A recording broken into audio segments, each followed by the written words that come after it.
جو لوگ کعبے کی طرف ٹانگیں لمبی کر کے لیٹ جاتے ہیں ان کے نزدیک یہ بے ادبی میں شامل نہیں ہے. جن کے نزدیک بے ادبی ہے وہ نہ کریں. ہر ملک کا اپنا اپنا رواج ہے نا. بلکہ وہ تو کہتے ہیں کہ جو سر کعبے کی طرف کر کے لیٹتے ہیں یہ گناہ گار ہے، جو ٹانگیں کر کے لیٹتے ہیں وہ ٹھیک ہے. پتہ ہے کیوں؟ وہ کہتے ہیں دیکھیں نا ایسے ٹانگیں ہیں تو اٹھے گا تو چہرہ کعبے کی طرف ہوگا کہ نہیں، اور اگر سر کر کے لیٹے گا اٹھے گا تو کعبے کو تو پشت ہوگی. گناہ گار وہ ہے یا ہم ہیں؟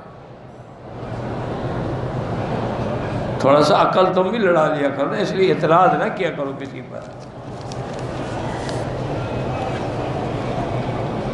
ویسے ہمارے ہاں چونکہ یہ چیزیں بے عزتی میں شامل ہیں، بے ادبی میں، ایسا نہیں کرنا چاہیے. وہ ایک مثال ہے، اللہ عالم صحیح ہے غلط، لوگ مثالیں گھڑتے بھی تو بہت ہیں نا، کہ ایک آدمی کسی کے گھر میں مہمان ہوا تو اس نے دیکھا کہ حضرت صاحب نے تو 5-6 روٹیاں اکیلے کھا گیا، تو اگر یہ رہ گیا تو مشکل ہو جائے گی. میں تو گھر میں ہوتی ہے 5-6 روٹیاں ہیں جو میں نے اس کو کھلا دی، بچے بھوکے بیٹھے ہوئے ہیں.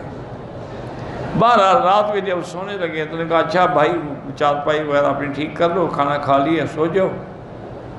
وہ چارپائی جب ٹھیک کرنے لگا اس نے کہا اللہ کے بندے یہاں پاؤں کا رہے ادھر تو کعبہ شریف ہے. انہوں نے کہا اچھا ٹھیک. اس نے چارپائی بدل دی، اور جب بدلی انہوں نے کہا یار تم کوئی جاہل ہو، ادھر مدینہ شریف ہے. اس نے چارپائی پھر بدل دی. انہوں نے یار بڑے عجیب بے ہو گئے، یہاں تو عبد القادر جیلانی کا مدار ہے. تو انہوں نے کہا یوں کیوں نہیں کہتے کہ نکل جاؤ ورنہ میں جہاں لٹک کر میں نہیں سو سکتا، سیدھی بات کرو بھی چلے جاؤ.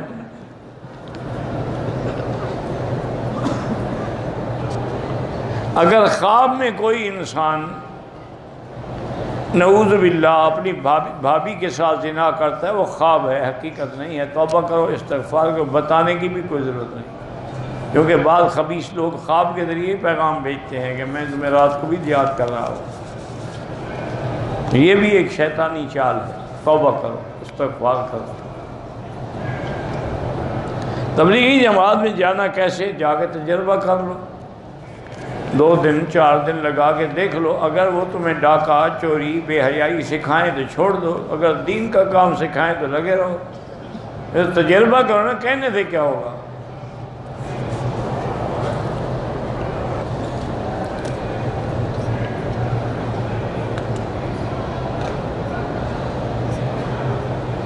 ہم لوگوں کو ایک مشکل پیش آئی ہے، ہم لوگ پریشان ہیں. کمپنی نے ہمیں بٹھایا ہوا ہے، کوئی 10 دن سے فیصلہ نہیں ہو رہا.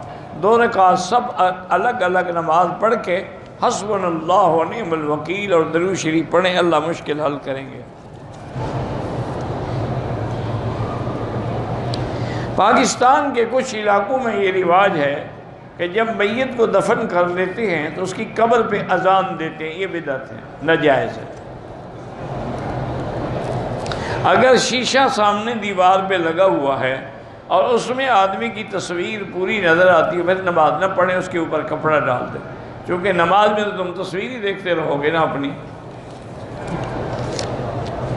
میرے اوپر بہت سارا قرضہ ہے، استغفار زیادہ کریں. اللہ کا قرآن میں وعدہ ہے کہ جو آدمی استغفار کرتا ہے اس کے رزق کو میں بڑھا دیتا. میرا نماز میں دل نہیں لگتا، سستی آتی ہے تو منافقوں کی علامت ہے. اذا قاموا الى الصلاة قاموا کسالی، کہ نماز کے لیے بڑے مر کے اٹھتے ہیں. یراؤون الناس ولا یذکرون اللہ الا قلیلا. توبہ کرو، استغفار کرو اور اللہ کا ذکر زیادہ کرو تاکہ دل کی اصلاح ہو جائے. ہم اللہ کے گھر میں آئے ہیں لیکن دنیا کی محبت نہیں چھوٹتی. کوئی بات نہیں، دنیا کی محبت بھی اگر دی اللہ کے لیے ہو، ربنا آتنا فی الدنیا حسنۃ، ایک فطرت انسانی ہے، اس کا تعلق ہوتا ہے. ہمارے پاکستان میں بچے آتے ہیں مسجد میں بڑے شوق کے ساتھ، لیکن پہلی صف میں بیٹھ تو ان کو سمجھائیں کہ بچوں کو پیچھے بیٹھنا چاہیے، محبت سے سمجھائیں، پیار سے سمجھائیں. یہ نہ ہو کہ مسجد سے ہی بھاگ جائیں.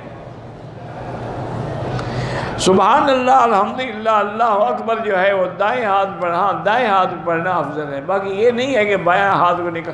اب انسان نے کپڑا پہننا ہے، کھانا کھانا ہے، روٹی کھانی، دائیں ہاتھ افضل یہی ہے کہ دائیں استعمال، لیکن بایاں بھی استعمال ہوتا ہے.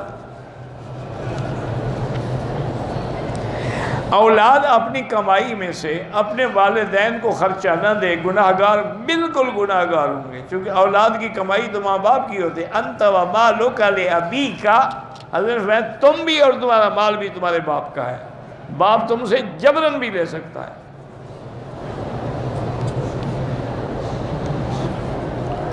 والدین کا اولاد پہ خرچہ باندھنا وہ والدین کی مرضی ہے، جتنا چاہے دیں جتنا چاہے نہ دیں۔